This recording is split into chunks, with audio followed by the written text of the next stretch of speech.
Starting now on Current OC. They're calling it a 100-year storm, and now residents across the region are faced with the task of rebuilding and cleaning up.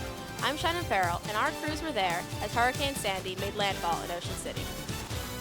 Hurricane Sandy was a once-in-a-lifetime event for the East Coast, especially for the locals of Ocean City.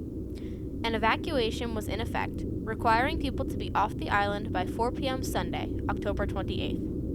Many chose to remain on the island, confident in their ability to ride out the storm. Residents moved their cars to higher ground and secured their property.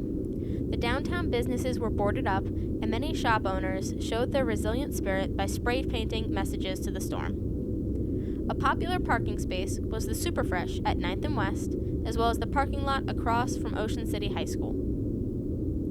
Although the ocean was calm, it was no indication of the storm to come.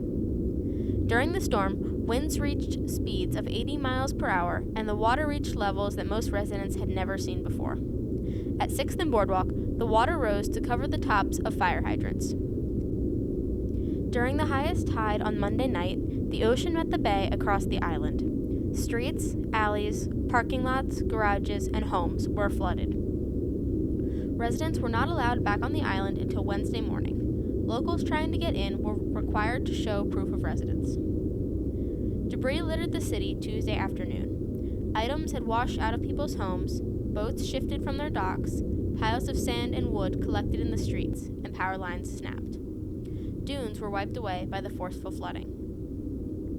Even after most of the debris had been removed, there was a lingering layer of dried mud, sand, and dust on the streets and buildings.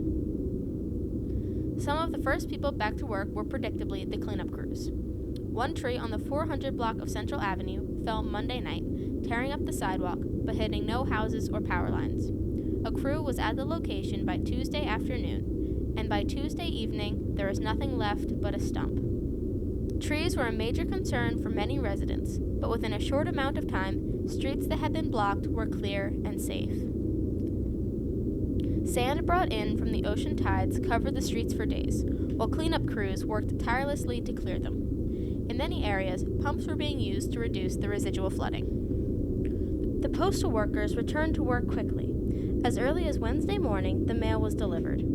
So they went out and they delivered as much as they could today, and we're without power here, so we're doing a lot of things makeshift, but the employees at the Ocean City Post Office are something special, and they're dedicated to the people out there in Ocean City.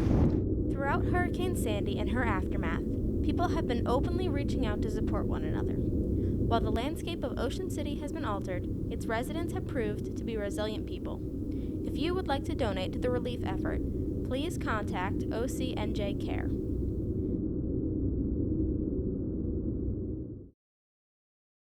This has been Shannon Farrell reporting for the Current OC.